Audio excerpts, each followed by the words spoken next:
Del Padre, del Hijo, del Espíritu Santo. Amén. Queridos hermanos, hoy vamos a meditar sobre los mandamientos de Dios. Y en el primer punto vamos a meditar sobre los mandamientos de Dios en general. Ustedes saben que para salvarse no basta creer las verdades que Dios ha revelado, sino que hay que observar sus mandamientos y los de la iglesia. Entonces, para salvarse, claro, es necesario creer el credo, creer las verdades que Dios ha revelado, pero también es necesario para salvarse observar sus mandamientos. Nuestro Señor dice, porque dicen Señor, Señor, y no me obedecen, no hacen lo que yo digo. Una persona, por ejemplo, que cree en Dios, sí cree en Dios, pero que no cumple sus mandamientos, no anda bien. Para salvarse hace falta creer en Dios y cumplir los mandamientos de Dios. Y para poder cumplir los mandamientos de Dios, necesita esta persona también recibir la gracia de Dios, la ayuda de Dios mediante los sacramentos. Como un carro. Un carro necesita conocer el chofer, el camino, necesita conocer el código de la circulación. Cuando dice cuidado, 30 kilómetros por hora, por ejemplo, no puede hacer 120 en la curva. ¿Por qué? Porque si hace 120 va a caer en el barranco. Pero el carro, aunque tenga los carriles del camino, aunque tenga, camine y conozca las indicaciones, necesita también gasolina. Si no tiene gasolina, no avanza. Y la gasolina, en este caso, son los sacramentos. La gasolina son los sacramentos. Entonces, para salvarse, no basta creer las verdades que Dios ha revelado, sino que hay que observar sus mandamientos y los de la iglesia. Porque los de la iglesia no hay nada nuevo.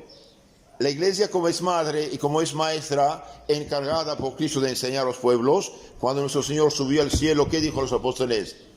Vayan en todo el mundo y prediquen el Evangelio. El Evangelio es el libro, es la doctrina de Cristo, porque en ese momento no hay libro escrito.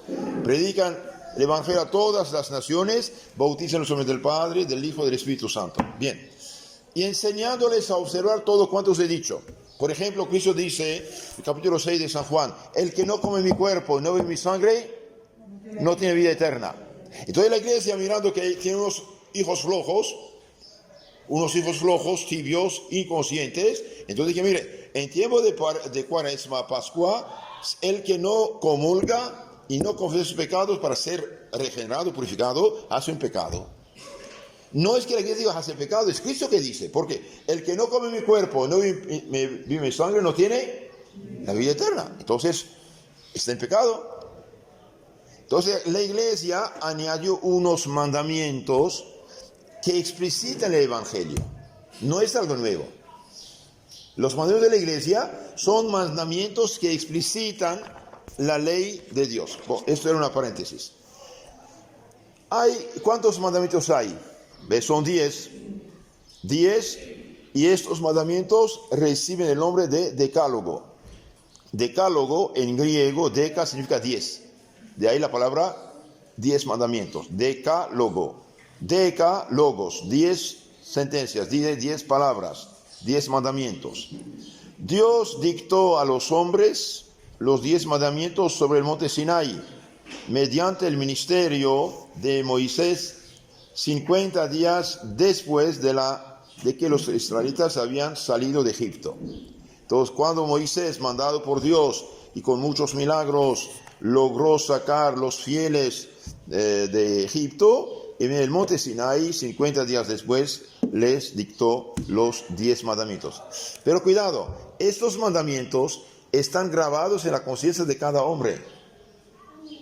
Aunque no los conozca así físicamente, aunque no sepa ni de religión cristiana, aunque no sepa de Biblia, los 10 mandamientos están grabados en el corazón de cada hombre. Y se resumen en pocas palabras: hacer el bien, evitar el mal. Lo que se llama ley natural. Ley natural. Hacer el bien, evitar el mal. ¿Por qué? Porque el creador del cosmos, el creador de estas cosas maravillosas que cada vez que se descubren, de esas galaxias, de estos sistemas solares, etc., todo obedece al orden que Dios ha puesto. Y todo es matemático. Entonces creó el hombre libre, no de libertad absoluta, claro, pero libre de responder de sus actos, y para ayudarlo puso en su conciencia, puso en su alma una lucecita ahí que dice: cuidado, cuidado, cuidado, haga el bien, evite el mal. Eso se llama ley natural. Y la ley natural nadie puede cambiarla. Por ejemplo, la función del ojo es ver. La función del estómago es digerir la comida. La función del corazón es mandar la sangre para dar vida. Cada cosa tiene su función. La ley natural nadie puede cambiarla. Por ejemplo, la gasolina es excelente para el carro. Aunque un parlamento vote que ahora tiene que servir en el café en lugar de leche gasolina, aunque lo vote nada sirve, es tóxico. Con otras palabras, lo que es tóxico siempre será tóxico y nadie puede cambiar su naturaleza. Aunque un loco diga: no, para mí no es tóxico, puede decirlo, pero se intoxica. ¿Sí? Entonces la ley de Dios, los mandamientos de Dios están resumidos en pocas palabras: hacer el bien, evitar el mal, la ley natural. Y por desgracia hoy, debido a la locura del subjetivismo de Lutero, del protestantismo, la filosofía, es decir, el conocimiento para la inteligencia humana fue intoxicada, y bien, la filosofía actual es falsa. Son locuras. Y debido a que la filosofía es falsa, y bien hacen locuras los hombres, y van a las locuras, y van a hacer una catástrofe. La ley natural. En la filosofía se llama la filosofía realista de Aristóteles y Santo Tomás de Aquino. Hoy está eliminado esto. Y por haber sido eliminado estamos en los problemas que conocemos. Ya no hay ley moral. Es una catástrofe. Un día San Francisco Javier, cuando estaba en Japón, de misionero, habló con los monjes budistas y les dijo: mire, hay pecado. No, nosotros no creemos en esas cosas. Entonces el santo le dijo: oye, ¿y cuándo haces tal cosa? ¿Por qué te escondes? Ah, me escondo porque me da vergüenza hacerlo frente a la gente. Entonces eso es la ley natural.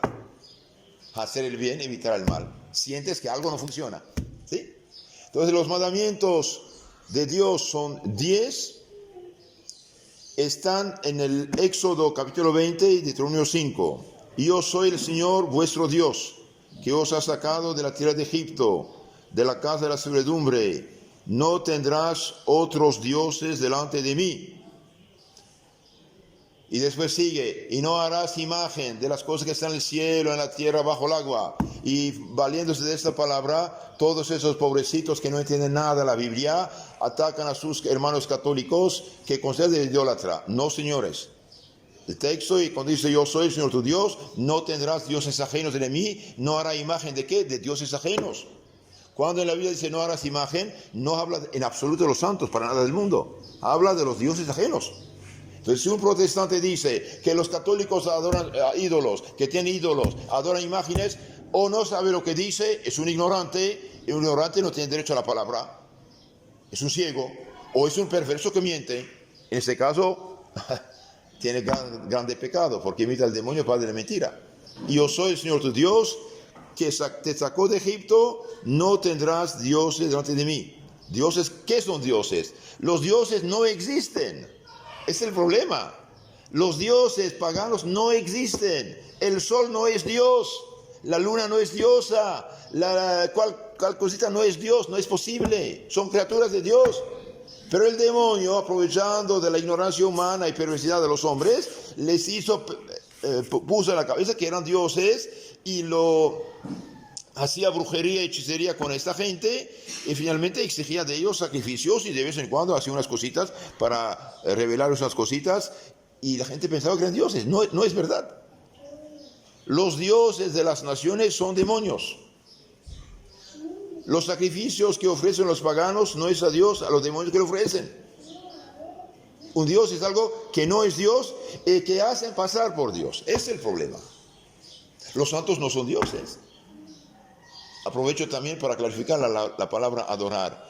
Adorar a Dios solo. ¿Qué es adorar a Dios? Noten, es importante. Adorar a Dios es reconocerlo y honrarlo como Señor y Creador nuestro. Ningún católico jamás dijo que la Virgen lo ha creado. Sí, claro. Entonces nos hace un drama donde no hay ningún problema. Pero con astucia para quitar la fe de la gente y darle una falsa fe. Y ahí está lo diabólico. Por eso fundar una secta, fundar una disque iglesia, es 1000 veces peor que hacer un aborto, adulterio, borrachera, etc. Sí, pecado gravísimo contra el primer mandamiento. Introducen cultos inventados, falsos, que no agradan a Dios para nada del mundo. Por eso un católico nunca debe aceptar a esta gente que viene a rezarte, a hacerte cositas así. No, no, señores. Más bien es todo que los usa. Primer mandamiento. Segundo, no tomarás el nombre de Dios en vano, es decir, en mentira. Acuérdate de santificar el día del sábado. El día del sábado en el Antiguo Testamento es día del Señor. Pero debido a que Cristo resucitó el domingo y debido a que el Espíritu Santo de Cristo vino sobre los apóstoles el domingo, entonces el sábado pasó a ser domingo. No hay ningún problema. Santificarás un día, lo santificamos. ¿Y acaso Dios no puede cambiar un día por otro? Pues sí. ¿Cuál es tu problema? Hay una secta que se llama los sabatistas, pobrecitos. Cuarto, honra a tu padre y a tu madre a fin de que vivas largo tiempo en la tierra. Entonces hay el mandato y hay la promesa. Los jóvenes, los niños que honran a su padre y madre tienen larga vida en ese mundo, una vida más feliz. En la vida que uno maltrata a su padre y madre, será maltratado. Y tenemos casos históricos muy conocidos. No matarás. Aquí no matarás. En otro lugar dice no matarás al justo, al inocente. Es decir, el Estado puede hacer leyes duras contra gente malhechora que no respeta ninguna ley. No matarás al inocente.